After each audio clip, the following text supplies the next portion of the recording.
नमो अरिहन्ताणं नमो सिद्धाणं नमो आयर्याणं नमो उवज्जायाणं नमो लोये सब्बसाहूणम् ऐसो पंचनमुक्कारो सर्वपावपणासनो मंगलाणंच सव्वेसिं पठमं हवै मंगलम् आस्वाद्य यद्वाक्यरसं बुधानां पीयूषपानेति भवेद्गृणैव नमामि तं विश्वजनीन वाचं वाचं यमेन्द्रं जिनवर्धमानम् अचिन्त्यचिन्तामणिकल्पशाखिने विशुद्धसद्ब्रह्मसमाधिशालिने दयार्णवायार्थितदायिने सतां नमो नमः श्रीगुरुने नमो नमः श्रीगुरुनैमिसूरये नमो नमः श्रीगुरुनैमिसूरये।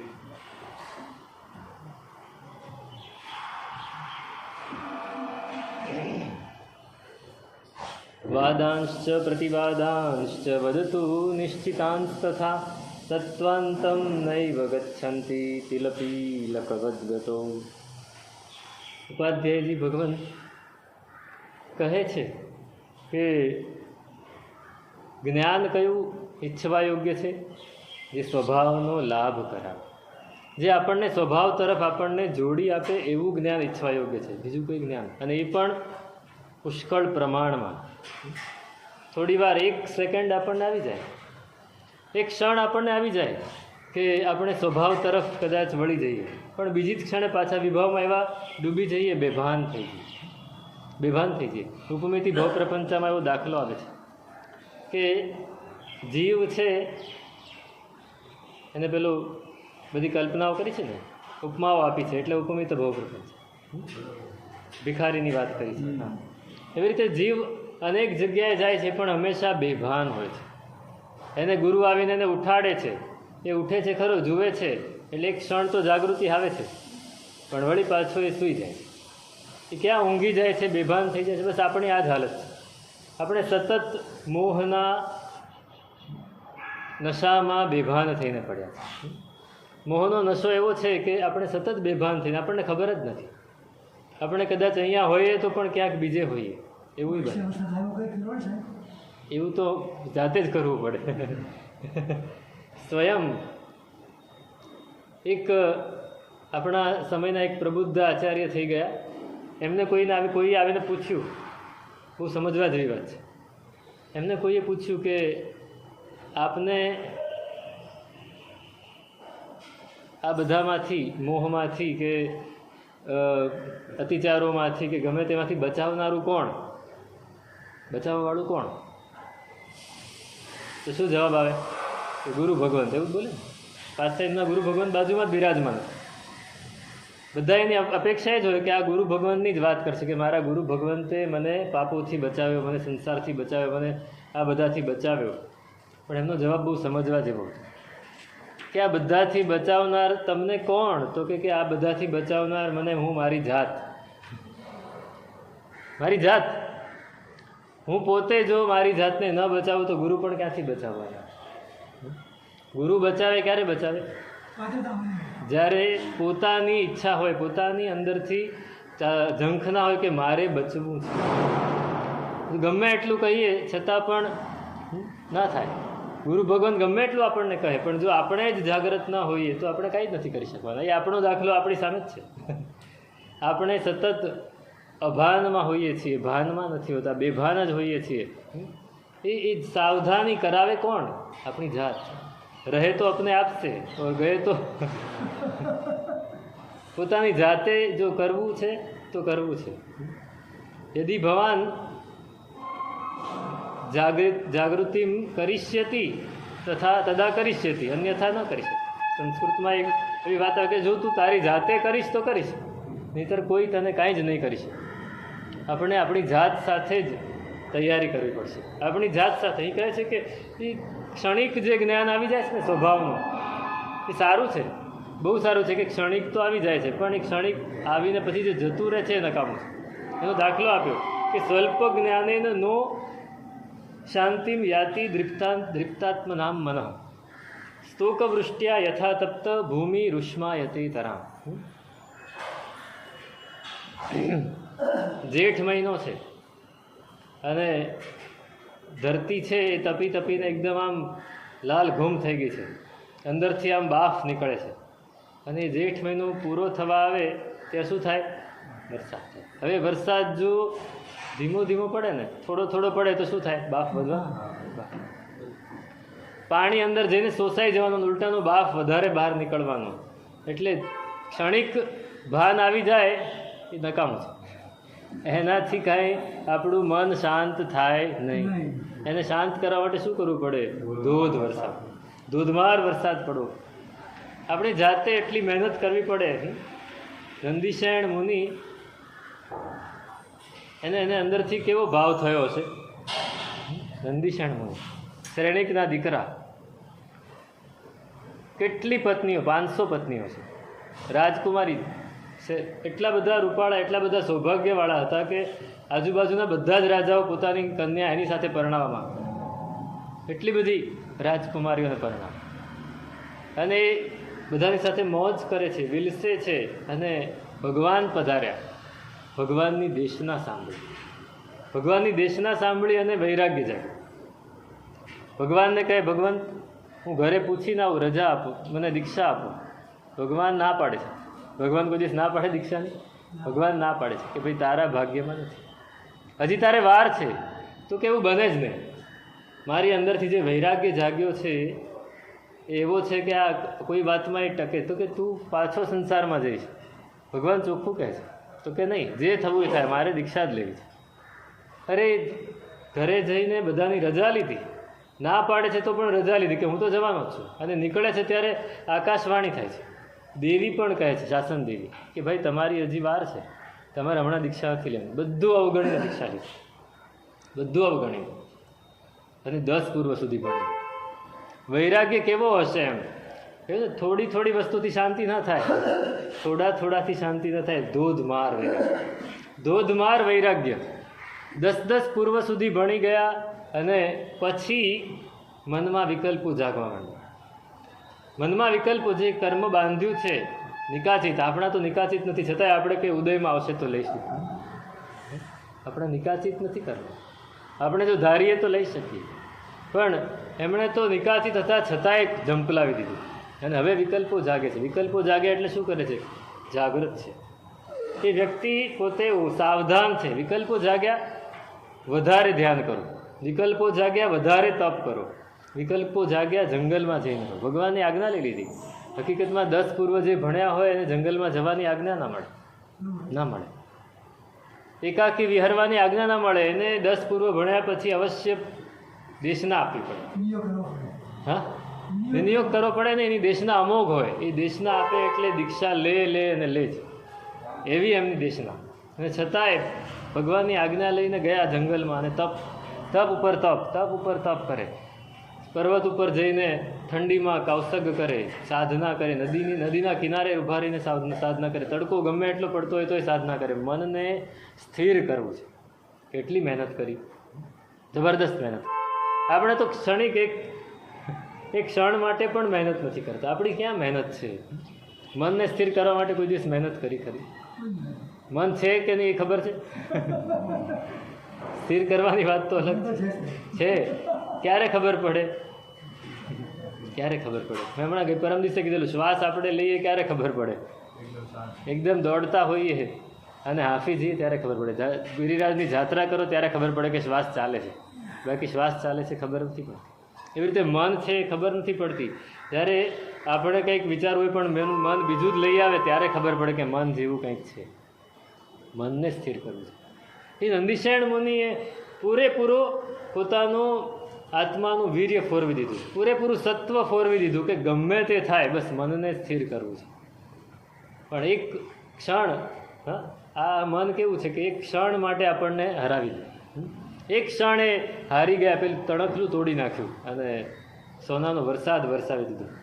પેલી વેશ્યાના ઘરે જતા રહ્યા, ભૂલમાં ને ભૂલમાં ગંગા નદીના કિનારે સાધના કરી રહ્યા છે અને માસક શમણનું પારણું છે અને પારણા માટે નીકળ્યા છે અને નીકળતા નીકળતા કોઈ ઘરમાં એક ઘર ખુલ્લું જોયું ને અંદર પ્રવેશી ગયા અને હતું વેશ્યાનું. કોનું ઘર હતું? વેશ્યા. એ કન્યા એને એ જ દિવસે હજી વેશ્યા બનાવવાની હતી.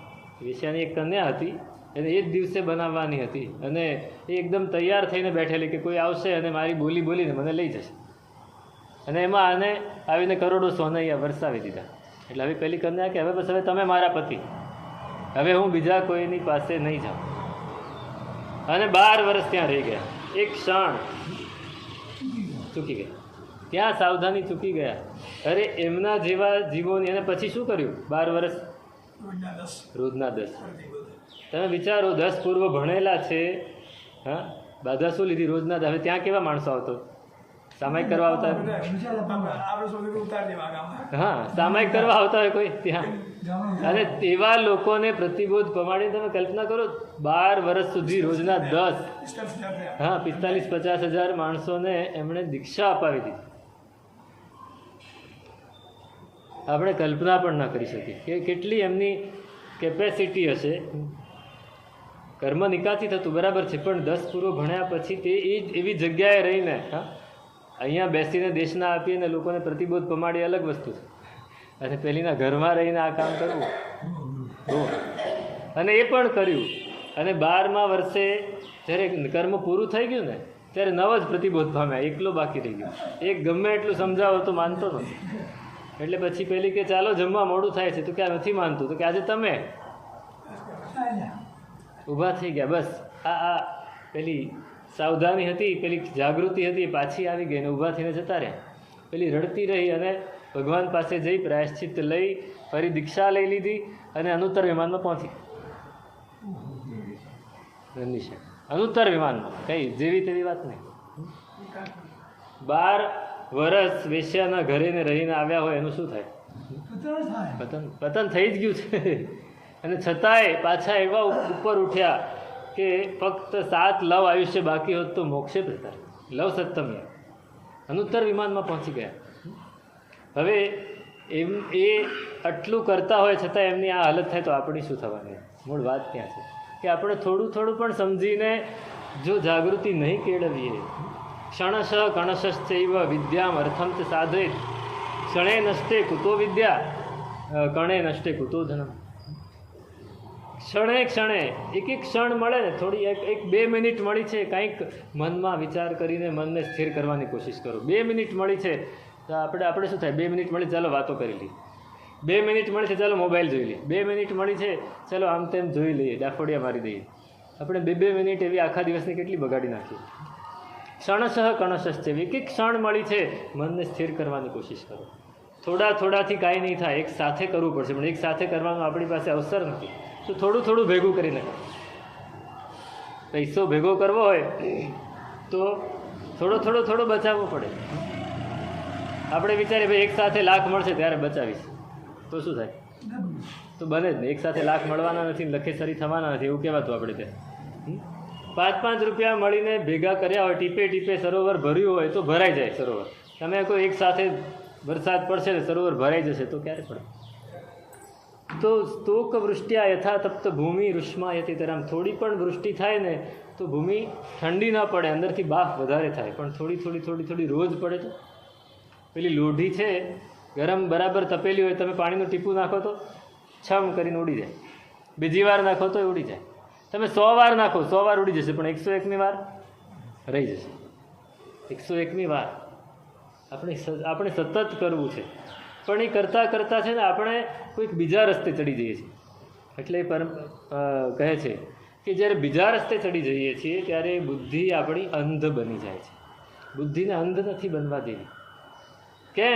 કેમ આપણે બીજા રસ્તે ચડી જઈએ છીએ? તો કહે છે કે વાદાંશ પ્રતિવાદાંશ વદતો નિશ્ચિતાંશ તથા તત્વાંતમ નૈવ ગચ્છંતી તિલપીલકવદ ગતો. આપણે જ્યારે ધર્મ થોડો શીખી લઈએ છીએ, આપણે જ્યારે આપણી પાસે થોડું જ્ઞાન આવી ગયું છે એટલે આપણે શું કરીશું? સાચું ખોટું કરવા જઈશું, ચર્ચાઓ કરવા માંડશું. અત્યારે આપણે બીજાને સહેજ દેખાડવા માટે કે મને કંઈક આવડે છે એમ કરીને આપણે ચર્ચા કરવા માંડશું.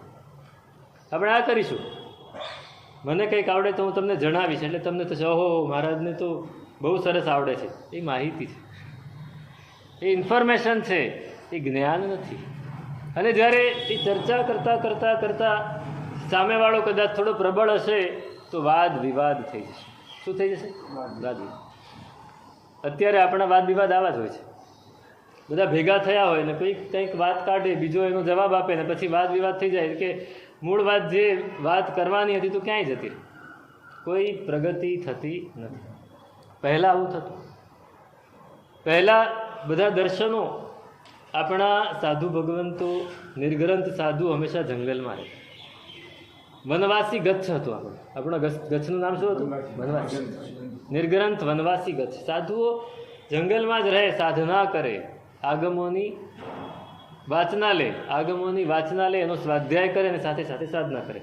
ધ્યાનમાંથી સ્વાધ્યાયમાં, સ્વાધ્યાયમાંથી ધ્યાનમાં, આખો દિવસ આમ જ ચાલે. હવે લોકોની સાથે આપણો કોઈ અનુબંધ નહોતો. લોકોને ધર્મ પમાડવો એ ક્યારે થાય કે ભગવંત વિચરતા વિચરતા કોઈક દિવસ નગરમાં આવે, અથવા વિચરતા વિચરતા બીજે જઈ રહ્યા હોય, વચ્ચે નગર આવે, ત્યાં રોકાયા હોય અને શ્રાવકો આવીને વિનંતી કરે સાહેબ વ્યાખ્યાન સંભળાવો, તો વ્યાખ્યાન સંભળાવે તો દેશના આપે. આપણી જેમ રોજ સવારે ઉઠીને દેશના ગુરુ ભગવંત ત્યારે દેશના આપે, અને દેશના આપે લોકોને પ્રતિબોધ થાય, કેટલાક દીક્ષા લે, કેટલાક વ્રત ગ્રહણ કરે, ગુરુ ભગવંત નીકળી જાય, પતિ કરે. આવું ચાલે. હવે બીજા બધા દર્શનો, ત્યારે બૌદ્ધ દર્શન, ન્યાય દર્શન, સાંખ્ય દર્શન, મીમાંસા દર્શન, એ બધા દર્શનવાળા એ લોકોને મનમાં એવું કે આપણે સમાજ ઉપર કબજો કરીએ. મૂળ જૈનો અને બૌદ્ધો એટલા બધા આચાર્યો અને સાધુઓ, અને મૂળ તો પરમાત્મા તીર્થંકર પરમાત્મા મહાવીર સ્વામી, અને આ તરફ ભગવાન બુદ્ધ, એ બંને એટલું વિચર્યા કે એ જમાનાના જે રાજાઓ હતા એ બધા આ બંનેથી પ્રભાવિત. એટલે જે વેદ વિહિત યજ્ઞ યાગ વગેરે હતું એ બધું ધીમે ધીમે ધીમે ઠંડુ પડવા માંડ્યું, કેમ કે એમાં હિંસા થતી. અને ભગવાન બુદ્ધ અને ભગવાન મહાવીર સ્વામી બંને જણા હિંસાનો વિરોધ કરતા કે હિંસા તમે જે કરો છો એ ખોટી છે એમ કરીને લોકોને સમજાવતા, એમના શિષ્યો સમજાવતા, ગણધરો સમજાવતા. 11 ગણધરો યજ્ઞયાગ છોડીને જ આવેલા. એટલે આ બધાને થયું કે આ આપણો જે સનાતન ધર્મ છે, વેદ વિહિત ધર્મ છે, બધો જતો રહેશે. એટલે સાંખ્યો, નૈયાયિકો, વૈશેષિકો એ બધાએ એમણે વિચાર્યું કે આપણો આ જે વેદ વિહિત આચાર છે એને જારી રાખવા માટે, એને ટકાવી રાખવા માટે આપણે કંઈક કરવું પડે. એટલે એમણે નવા શાસ્ત્રો રચીને લોકોમાં મૂકવા માંડ્યા. એ જોઈને બૌદ્ધ આચાર્યને થયું કે ભગવાન તો કાળ ધર્મ પામી ગયા હતા, નિર્વાણ પામી ગયા હતા. પછીના સમયની વાત છે, પછીના 250, 300, 400 વર્ષ પછીની, 500 વર્ષ પછીની આ વાત છે. ત્યાં સુધી કાંઈ વાંધો નહોતો. પણ પછી આ બધાને થયું, એટલે બૌદ્ધોને પણ થયું કે આપણે પણ જો સમાજમાં આપણું નામ રાખવું હશે તો આપણે પણ આવા ગ્રંથો રચવા પડશે જે લોકો વાંચી શકે. એટલે એ પણ ગ્રંથો રચવા માંડે. ત્યાં સુધી બધું પ્રાકૃતમાં રચાતું હતું, હવે સંસ્કૃતમાં રચાવું. જૈનો નહોતા કરતા. એટલે લોકો બધાએ આવીને જ્યારે કોઈ ભગવંત પધારે, સાહેબ આપણે કેમ કાંઈ નથી કરતા, આ લોકો આટલું બધું કરે છે, એમનું નામ થાય છે, રાજા હવે એમના તરફ વળ્યા છે, આપણા શાસનનું કોઈ નામ નથી. હવે આવી વાત આવે એટલે શું થાય? સાધુને પણ થાય કે અમે પણ કંઈક કરીએ, કેમ કે શાસનને માટે કરવું છે. એટલે ધીમે ધીમે જૈનો પણ ગ્રંથો રચતા થયા. હવે ગ્રંથ રચાય અને બધામાં ફરે. ગ્રંથ લખાય ત્યારે લખાતું નહોતું, પણ ગ્રંથ રચાયો અને હજી લખવાની શરૂઆત જ હતી. એ લખાય એટલે બધામાં ફરે એટલે પછી અંદર પેલા લોકો ભૂલ કાઢે કે તમે અહીંયા આ વાત કરી છે ને તમે અહીંયા આ વાત કરી છે. એટલે ભૂલ કાઢે એટલે પછી બધા ભેગા થઈને કે આ કેમ ભૂલ કાઢે છે, એટલે પછી વાદ થાય કે મારું સાચું છે કે તમારું સાચું છે, તમે જે વાત કરી છે એ યોગ્ય છે કે અમે જે વાત કરી છે એ યોગ્ય છે. હવે વાદ બધા એકદમ સ્વસ્થ હતા. વાદ કરે પણ એકબીજાને ઉતારી પાડવા માટે નહીં, તત્વ શું છે એ જાણવું છે. એટલે એટલા માટે એક પંક્તિ બોલતા કે વાદે વાદે જાય તે તત્વ બોલ. વાદ કરતાં કરતાં તત્વબોધ ઉત્પન્ન થાય છે. જાય તે એટલે ઉત્પન્ન થાય છે સંસ્કૃતમાં, અને ગુજરાતીમાં જાય અને તે જુદું પાડી દો તો પછી એવું થયું કે વાદે જાય તે તત્વબોધ. વાદ કરતાં કરતાં ધીમે ધીમે એક અવસર એવો આવ્યો કે એકબીજાને પછાડવા માટે વાત થાય, પોતાની પકડ રહેવી જોઈએ સમાજ ઉપર, અને બીજાને હવે સમાજ ઉપર પકડ ક્યારે રહે? બીજાને હું નીચો દેખાડું તો, બીજાની લીટી નાની કરું તો.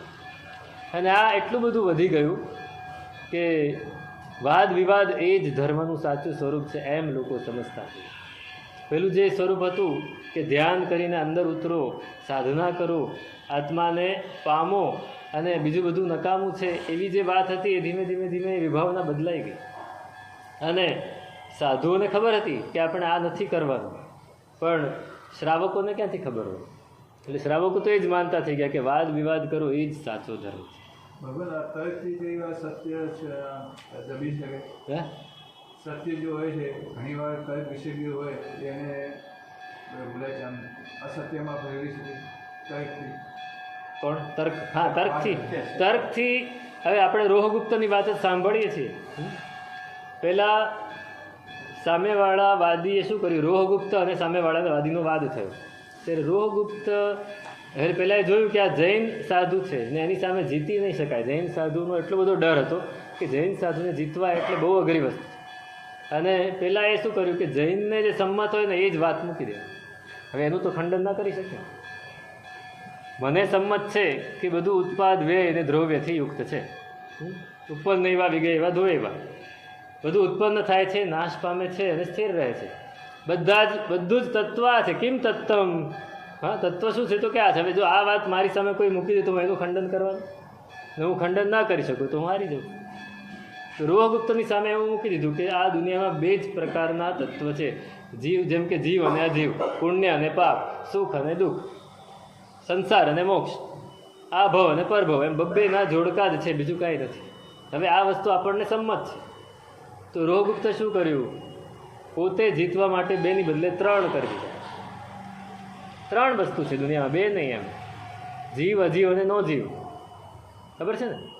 જીવ, અજીવ અને નો જીવ, આ ભવ, પરભવ અને મોક્ષ, એમ 3 જોડકા છે. એમ કરીને એને એવું સ્થાપિત કરી દીધું. અને એની પાસે એટલી બધી તર્ક શક્તિ હતી કે પેલો વાદી હારી ગયો. એ હારી ગયો પછી આમને કહ્યું ગુરુ ભગવંતે કે ભાઈ તમે આ જીતવા માટે આ કર્યું તો એવું જાહેર કરી દો. હકીકતમાં 2 જ તત્વ છે, 3 તો છે જ નહીં. તો કે ના, હવે હું જીતી ગયો પછી હું એમ કહું કે 3 નથી 2 જ છે તો મારું કેટલું ખરાબ દેખાય. ઈગોનો ઇસ્યુ આવી ગયો, અહંકારનો વિષય આવી ગયો. એટલે એને ન માને અને ગુરુએ એમને ગચ્છ બહાર કર્યા, સંઘ બહાર જાહેર કરી દીધું. એટલે એને પોતાનો નવો સંપ્રદાય જ શરૂ કરી દીધો. હવે આ જે થયું એમાં આની પાછળ જે આપણને જાણવા યોગ્ય વસ્તુ કઈ કે લોકો સાધના ભૂલી ગયા, પોતાના આત્માને પામવાની વાત ભૂલી ગયા. એટલે અહીં કહે છે કે વાદાંશ પ્રતિવાદાંશ.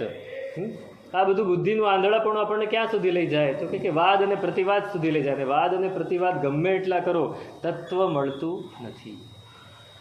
વદંતો નિશ્ચિતાંશ થતા, એમાં કોઈ નિશ્ચય થાય ખરો? જો મારો તર્ક પ્રબળ હોય તો તમે ગમે એટલી સાચી વાત કરી હોય એને ખોટી ઠેરવી શકો. મારી પાસે તર્ક શક્તિ હોય તો. એક બહુ સરસ તર્કની વાત કરી. તર્ક કેવો હોય કે દુનિયામાં સૌથી શ્રેષ્ઠમાં શ્રેષ્ઠ વ્યક્તિ કઈ? અત્યારે આ જે પ્રવર્તમાન દુનિયા છે એમાં સૌથી શ્રેષ્ઠમાં શ્રેષ્ઠ વ્યક્તિ કઈ? હું પોતે. કઈ રીતે એને આખું સાબિત કરી દેખાડ્યું કે આ દુનિયામાં, આ યુનિવર્સ છે એમાં સારામાં સારો ગ્રહ કયો? પૃથ્વી ગ્રહ. કેમ કે એમાં મનુષ્યો, એમાં જીવો રહે છે, મનુષ્યો છે. બીજે ક્યાંય આપણને જીવ જોવા મળતા નથી. એટલે સૌથી સારામાં સારો ગ્રહ છે પૃથ્વી. એમાં ખંડ કેટલા છે? 7. એ 7માંથી સૌથી સારામાં સારો ખંડ કયો? એશિયા ખંડ. આપણો એશિયા ખંડ એ બહુથી સરસ બહુ જ સારો ખંડ છે. ને એમાં સૌથી સારામાં સારો દેશ કયો? ભારત. મેરા ભારત મહાન, સારે જહાં સે અચ્છા હિન્દુસ્તાન હમારા. દેશ, એમાં સૌથી સારામાં સારું રાજ્ય કયું? ઓબ્વિયસલી ગુજરાત. આપણે ગુજરાતી છીએ, સંસ્કારી નગરી છે. એમાં સારામાં સારું ને શહેર જઈએ, જિલ્લા સુધી ના જઈએ તો જિલ્લો ને શહેર એક જ છે, સુરત. સુરતમાં સારામાં સારો સંઘ કયો? કૈલાસનગર. એમાં સારામાં સારી બિલ્ડિંગ કઈ? તો તમે જે રહેતા હોય જ. એમાં સારામાં સારું ઘર કયું? તમારું. આ રીતે જો સિદ્ધ કરવું હોય તો બધું જ સિદ્ધ થઈ શકે, પણ એનાથી તત્વ નથી મળતું. તત્વ મળી શકે? મારે જે જાણવું છે, મારે જે કરવું છે એ નહીં કરી શકું. ખાલી ઉપર છલ્લું પેલા આમ આગળ આવશે કે કોઈ માણસને સોજા થઈ ગયા હોય અને સામાવાળાને ખબર ન હોય, એ 15 વર્ષ પછી એને મળ્યો ને આને સોજા બરાબર ચડી ગયા, તારી સારું શરીર તો એકદમ આમ હૃષ્ટપુષ્ટ થઈ ગયું. પહેલાને જ ખબર હોય કે આ તો સોજા છે. યથા શોફસ્ય પુષ્ટત્વ યથાવા વધ્યમંડનમ. કોઈ માણસને બહુ સરસ શણગાર કરીને લઈ જતા હોય લોકો કે હા કેટલો સરસ શણગાર કર્યો, બીજું કે રહેવા દે એને ફાંસી ચડાવવા લઈ જાય છે. ફાંસી ચડાવવા માટે શણગાર કર્યો છે આ. એવી આપણી હાલત છે. આપણી હાલત એવી છે, આપણે તત્વને પામતા નથી અને વાદ અને પ્રતિવાદ, ચર્ચા વિચારણા એમાં ને એમાં સમય બગાડી દે. તમે 4 જણા ભેગા થશો તો શેની વાત કરશો? પંચાત. કાં તો વાદ વિવાદ, કાં સાચું ખોટું. આ ભગવંત આમ કહે છે ને પેલા ભગવંત આમ કહે છે, કોણ સાચું? હવે આમાં વાત એવી છે કે એ ભગવંતો બધાએ સમજો કે BA MA કે PhD થયેલા છે અને જેની જજમેન્ટ આપવાવાળા છે પહેલાં બીજા ધોરણમાં ભણવાવાળા છે. એવું થાય છે. જજમેન્ટ આપી દે અને એ જજમેન્ટ ઉપર અમારે અવલંબવાનું, એ જજમેન્ટ ઉપર અમારે અવલંબન લેવાનું કે આ લોકો આપણને સાચા માને છે તો મારે, અથવા ખોટા માને છે, મારે સાચા થવા માટે શું કરવું? આ વાદ અને વિવાદની વાત આ છે. હું એમ પૂછું, ભાઈ કેવું લાગ્યું ચોમાસું, કેવું થયું અમારું? તમે કહો સાહેબ બહુ જ સરસ, એટલે મને આનંદ થાય. પણ ચોમાસું કેવું થયું એ PhD કરેલો માણસ પહેલાં બીજા ધોરણના વિદ્યાર્થીને પૂછે ભાઈ કેવું ભણાવ્યું, તો એને શું ખબર પડે? શું ખબર પડે? નહીં. બંને બાજુ આ પ્રોબ્લેમ થયો છે, બંને બાજુ રાસ થઈ ગયો છે. વાદ અને પ્રતિવાદ અમે પણ કર્યા કરીએ, તમે પણ કર્યા કરો, તત્વ નહીં મળે. આખરે હાલત શું થશે? તો કે સતત તમે પેલો ચાલ્યા જ કરે, પણ હોય સાંજે ત્યાંનો ત્યાં. તિલક તલને પીલવાવાળો કોણ હોય? બળદ. ગાણાનો બળદ એ ગમે એટલું ફરે પણ આખરે હોય ક્યાં? ત્યાં ને ત્યાં જ એને ઊભા રહી જવું પડે, ત્યાં ને ત્યાં જ એને ખોડા. એ જ્યારે એને પેલું ડાભલા પહેરાવેલા હોય, પેલા શાહબુદ્દીન રાઠોડે એક બહુ સરસ વાત કરેલી. એક ઘોડાગાડીવાળો એ ઘોડાને લઈને જતો હતો, એટલે ઘોડાગાડીને લઈને જતો હતો અને ઘોડાને ચશ્મા પહેરાવેલા, ડાભલા પહેરાવેલા, પણ લીલા રંગના પહેરાવેલા. ભાઈ આ લીલા રંગના કેમ પહેરાવે? તો કે એને સૂકું ઘાસ આપીએ છે ને એટલે એને લીલું દેખાય. બસ આપણને પણ આ જ, આપણે એવા ડાભલા પહેરી લીધા છે કે આપણને એમ થાય છે કે હું ચાલ્યા જ કરું છું, હું તો ફર્યા જ કરું છું, હું તો આગળ વધ્યા જ કરું છું, પણ હું તો પડ્યા કરું છું, હું તો અટકી જ જાઉં છું. આઈ એમ સ્ટેગ્નેટેડ. જે જગ્યાએ હું છું ત્યાં ને ત્યાં જ છું, ત્યાં ને ત્યાં જ છું. એકે ડગલું હજી હું આગળ વધ્યું. એ જ્યારે આપણે આપણી જાતની તપાસ કરીએ ત્યારે ખબર પડે. એટલે કહે છે કે તત્વાંતમ નૈવ ગચ્છન્તિ તિલપીલક વદગતો. આપણી પ્રગતિ થવાની જ નથી. વાદ ને વિવાદ છોડી દો, ચર્ચા વિચારણા છોડી દો. જે મળ્યું છે એને અંદર ઉતારવાની કોશિશ કરો. જે મળ્યું છે એને ચિંતન મનનને અનુપ્રેક્ષા કરીને આપણા આત્મામાં એનો અનુભવ જગાડવાની કોશિશ કરો. જ્યાં સુધી અનુભવ નહીં જાગે, અનુભવ પ્રીતમ કૈસે મનાશે. આનંદ ગંજી મહારાજ એમ કહે છે કે અનુભવ પ્રીતમ કૈસે મનાશે. અનુભવ એ મારો પ્રીતમ છે. ઋષભ જીનેશ્વર પ્રીતમ મારું. ત્યાં ઋષભ જીનેશ્વર કોણ છે? અનુભવ. મારો આત્મા જ. અનુભવ એટલે મારો આત્મા. મારા આત્માનો અનુભવ મને થાય એ જ મારે માટે ઋષભ. પાછા કહે છે મારું કંચન વર્ણો ના હરે મુને કોઈ મેલાવું રે. પરમાત્માની ખોજમાં નીકળ્યા છે જંગલમાં અને કહે છે કે મારો કંચન વર્ણો નાહ મને કોઈ મેલાવો રે. મારો કંચન વર્ણો નાથ. કંચન વર્ણો નાથ કોણ? ઋષભદેવ. ઋષભદેવ કોણ? એ મને કોઈક મેળવી આપો. હું જંગલમાં ફરું છું એની માટે હું ગમે ત્યાં ફરું છું પણ મળતો નથી. મારી હાલત કેવી થઈ ગઈ છે, આખા પદમાં એમને વાત કરી છે કે થર થર ધ્રુજે દેહડી મારી, જીમવા નર ભવ ભરમાં હરે મારું કંચન, અંજન વર્ણન આખડી ભાવે, મંજન સરપડો દાહરે. મને આંખમાં અંજન આંજવું નથી ગમતું. સ્નાન કરવા જાઉં છું ને મારી ઉપર જાણે અગ્નિ વરસતો એવું લાગે છે. અને મને માહ મહિનામાં જેમ વાંદરો છે એ જંગલમાં હોય અને બહુ ઠંડી પડે તો વાંદરો કેવો ધ્રુજે, એમ તમારી વગર હું ધ્રુજ્યા કરું છું. પરમાત્મા ક્યારે મળશો મને? એ વસ્તુ ક્યારે આવે? એને ગોતવી છે, એ પરમાત્માને ગોતવા છે, એ આત્માને ગોતવું, એ અનુભવ, એ આપણો પ્રીતમ છે, એને ગોતવો. અનુભવ નહીં આવે, વાદ વિવાદ કરશો તો. એ ઉપાધ્યાયજી ભગવાન ના પાડે છે. તો કરવું શું?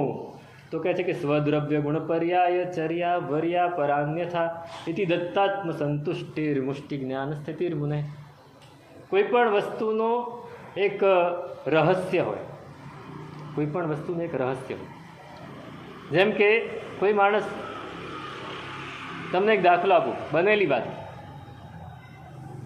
આપણે સંયમભવ બ્રાહ્મણની વાત સાંભળી છે? પ્રભવ સ્વામીએ આખા સંઘમાં ઉપયોગ મૂક્યો, કોઈ યોગ્ય જીવ જણાવ્યો નહીં. શ્રાવક સંઘમાં ઉપયોગ મૂક્યો, ન જણાવ્યો. પછી બહાર ઉપયોગ મૂક્યો તો સંયમભવ બ્રાહ્મણ યોગ્ય જણાય. સાધુને ત્યાં મોકલ્યા કે અહો કષ્ટમ તત્વમ ન જ્ઞાયતે પરમ.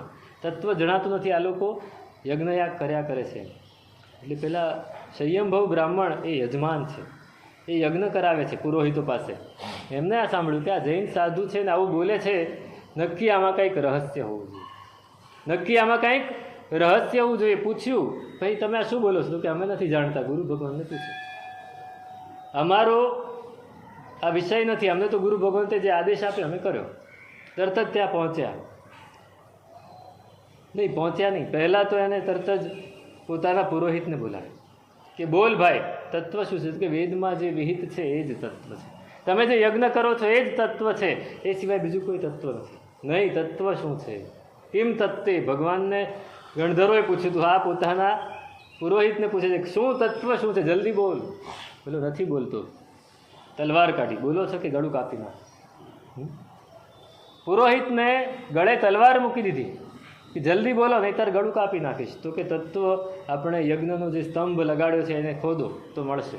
એને ખોદ્યું તો અંદરથી શું મળ્યું? શાંતિનાથ ભગવાનની પ્રતિમા મળી. કે આ તત્વ છે, આને લીધે આપણું બધું ચાલે છે. હવે આ જ વાત હમણાં બની, છેલ્લા 30, 40, 50 વર્ષ પહેલાંની આ વાત છે. એટલે આપણા સમયની આ વાત છે. આચાર્ય તુલસી, તેરા પંથના મહાન આચાર્ય, અને એમના શિષ્ય આચાર્ય મહાપ્રજ્ઞા. એ આચાર્ય તુલસીને કોઈએ પૂછ્યું કે તમારો આ તેરા પંથ છે એ આટલું સરસ ચાલે છે, આટલો બધો એનો વિકાસ થયો છે, આટલી બધી ઉન્નતિ થઈ છે, આટલા બધા લોકો આખી દુનિયામાં જોડાયા છે. અત્યારે તમે લોકોને પૂછો, બહારના લોકોને, જૈન કોને કહેવાય? તો મુપત્તિવાળાને જૈન કહેવાય. આપણને કોઈ જૈન તરીકે નહીં ઓળખે. કાં કપડાં વગરના હોય જૈન, કાં મુપત્તિ બાંધી હોય જૈન. તો આ જૈન એ તેરા પંથનો આટલો બધો વિકાસ આ કોને આભારી છે? તો આપણે શું કહીએ? આચાર્ય તુલસી શું કહે? અમે આટલી મહેનત કરી છે, અમે આટલા બધાને તૈયાર કર્યા છે, આટલા બધાને ભણાવ્યા છે, બધું જ સાચી વાત. છતાંય કોઈએ પૂછ્યું કે એનું રહસ્ય શું? મને ખાલી રહસ્ય જાણવું છે. તો કે રહસ્ય તમને કહું, દેખાડું. લાડનું હતા પોતે, એમનું મુખ્ય સ્થળ કયું છે? એ લાડનુમાં એને લઈ ગયા કે જો આ આપણું જે સ્થાનક છે તેરાપંથનું, એ સ્થાનકની જે દિવાલ છે ને એ દિવાલને તોડતું. એ વ્યક્તિ એમનો અંગત હતું. દિવાલ તોડી તો પાછળ આખું દેરાસર. એ દેરાસર હતું આખું, એની આગળ દિવાલ કરી દીધી, પણ એક જગ્યા રાખી હતી. પૂજારી જઈને રોજ ત્યાં પૂજા કરે, કે આ રોજ આપણા માટે આ પૂજા કરે છે. ભગવાનને જ્યાં સુધી સાચવી છે ત્યાં સુધી તેરા પંથ છે. આ શું છે? રહસ્ય. આ રહસ્ય છે.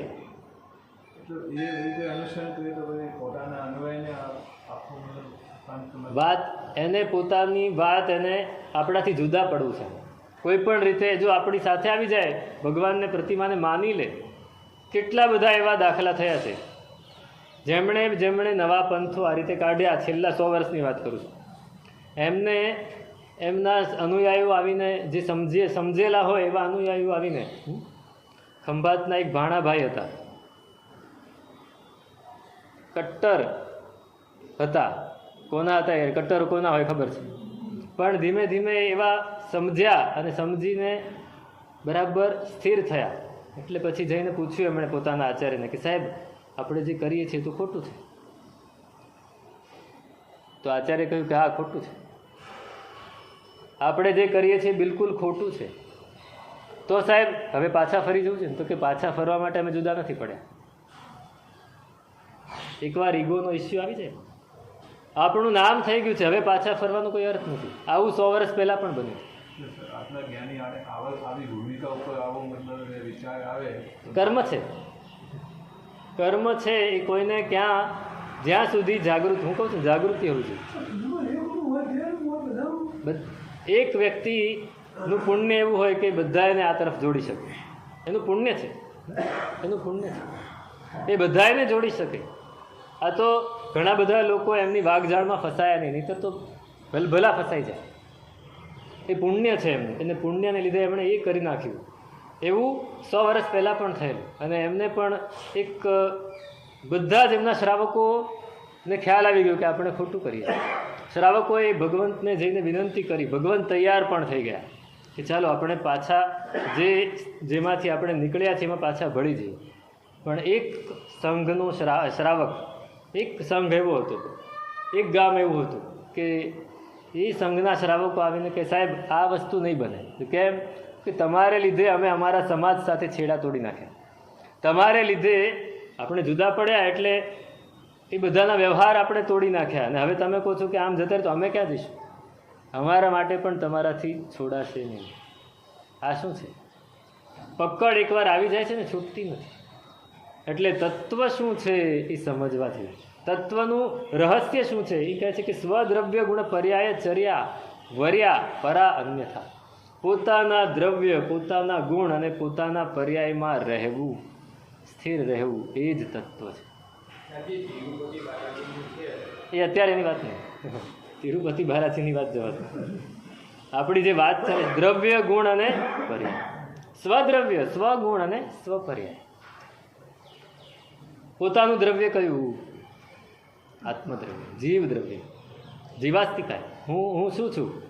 જીવ દ્રવ્ય છું.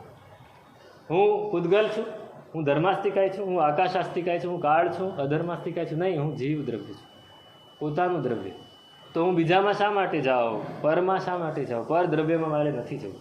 મારા ગુણ કયા? શુદ્ધ જ્ઞાન, શુદ્ધ દર્શન, શુદ્ધ ચારિત્ર, શુદ્ધ આનંદ, આ બધા મારા ગુણો છે. હું એમાં રમણ કરું, હું મારા ગુણોમાં રહું કે બીજા ગુણોમાં દોડવું? અને મારા પર્યાયો કયા? મારા પર્યાયો કયા? આપણા કયા પર્યાય? આપણા શુદ્ધ પર્યાય કયા? આપણા પર્યાય ઘણા બધા છે, પણ શુદ્ધ પર્યાય પેલા અશુદ્ધ પર્યાય છે. શુદ્ધ પર્યાય કયા? સાક્ષી ભાવ અને દ્રષ્ટા ભાવ, જ્ઞાતા ભાવ અને દ્રષ્ટા ભાવ, જોવું અને જાણવું. સિદ્ધ પરમાત્મા શું કરે છે? જુએ છે ને જાણે છે. મોહ નથી કરતા, રાગ દ્વેષ નથી કરતા. આપણા શુદ્ધ પર્યાય છે. આપણે પણ જોઈએ અને જાણીએ છીએ ખરા, પણ સાથે અશુદ્ધ કરી નાખી છે. એને પાણી એ કચરાવાળું થઈ જાય છે. તો એ સ્વદ્રવ્ય, સ્વગુણ અને સ્વપર્યાયમાં સ્થિર થવું એ જ સાચું છે. અને પરદ્રવ્ય, પર ગુણ અને પર પર્યાયમાં જવું એ ખોટું છે. આ જ્યારે બરાબર અંદર બેસી જાય તો એના જેવી રહસ્યની વાત બીજી કોઈ નથી. આમ આ ઉઘાડું રહસ્ય છે, આ રહસ્ય ઉઘાડું છે. પણ એ આપણને ક્યારે મળે? જ્યારે આપણી અંદર એનો અનુભવ થાય ત્યારે આપણને રહસ્ય મળ્યું કહેવાય ને. એકવાર એ રહસ્ય મળી ગયું પછી આપણે એક પણ ક્ષણ બીજામાં જવાના નથી. આપણે સતત એ કહે છે કે પરસંગેણ બંધો મુખો પરભાવ ચાયણે હોય, સબ દોષાણ મૂલમ પરભાવાનુભવ પરિણામ. પરસંગથી બંધ થાય છે. પરદ્રવ્યનો સંગ થાય એટલે બંધ થાય. પરદ્રવ્ય, જીવ દ્રવ્ય. મને તમારી સાથે મૈત્રી છે, જીવ દ્રવ્ય સાથે મૈત્રી હોય તો ચાલે, પણ મને તો આ વ્યક્તિત્વ સાથે મૈત્રી છે. જો જીવ દ્રવ્ય સાથે મૈત્રી હોય તો આ જીવ દ્રવ્ય છે તો આ પણ જીવ દ્રવ્ય છે, બંને સાથે મૈત્રી હોય છે. પણ મને તો આ વ્યક્તિ સાથે એટલે આ પૂતગલ સાથે મૈત્રી છે. પૂતગલ સાથે મૈત્રી છે. હું આમને જોઉં છું સંજયભાઈ તો મને સારું લાગે છે, હું તેજસભાઈને જોઉં તો મને ખરાબ લાગે છે. એટલે જીવ દ્રવ્ય સાથે મૈત્રી નથી. કર્મથી કરાયેલું જે એનું વ્યક્તિત્વ છે, કર્મકૃત વ્યક્તિત્વ, એની ઉપર મને રાગ છે. એવી રીતે આ વસ્તુ ઉપર મને રાગ દ્વેષ છે. વસ્તુ જેને માટે છે એની ઉપર મને રાગ દ્વેષ નથી. આ વસ્તુ ધર્મ માટે છે, ધર્મ ઉપર મને રાગ નથી, પણ વસ્તુ ઉપર રાગ છે. એટલે એ પર દ્રવ્ય, પછી એના ગુણ કયા? પરગુણ. પરગુણ, મોહ, રાગ, દ્વેષ, આ બધા પરના ગુણો છે, કર્મના ગુણો છે, પૂતગલના ગુણો છે. પૂતગલના ગુણો રૂપ, રસ, ગંધ, સ્પર્શ, આ બધા ઉપર મને રાગ છે. મને આત્માના ગુણો ઉપર રાગ નથી. અને પર પર્યાયો, પર પર્યાયો, નવું જૂનું, આ નવું છે બહુ સરસ, આ તો જૂનું છે નહીં જોઈએ, આ બહુ સારું છે, આ દેખાવામાં બહુ સરસ છે, એ પર્યાય ગમે છે, પણ છે જ આખું ઝાંખું થઈ જાય તો નહીં ગમે. કપડું તમે લઈ આવ્યા છો, 2 વર્ષ સુધી પહેર્યું, બહુ જ ગમતું હતું, 2 વર્ષ પછી થોડું ઝાંખું પડી જાય તો હવે નવું લઈ આવો, આ નથી ગમતું. પર દ્રવ્ય, પર ગુણ અને પર પર્યાયમાં આપણે હંમેશા અટવાતા રહીએ છીએ. તો શું કરવાનું છે કે સ્વદ્રવ્ય, સ્વગુણ અને સ્વપર્યાયમાં રહેવાનું છે. એ જો આપણે રહી શકીએ તો બીજું કંઈ જ જરૂરી નથી કરવાનું. ઉપાધ્યાયજી મહારાજ જ કહે છે અમૃતવેલની સજ્જાઈમાં કે દેહ મન વચન પૂતગલ થકી કર્મથી ભિન્ન તુજ રૂપ રે, અક્ષય અકલંક છે જીવનું જ્ઞાન આનંદ સ્વરૂપ રે, ચેતન જ્ઞાન અજવાળીએ.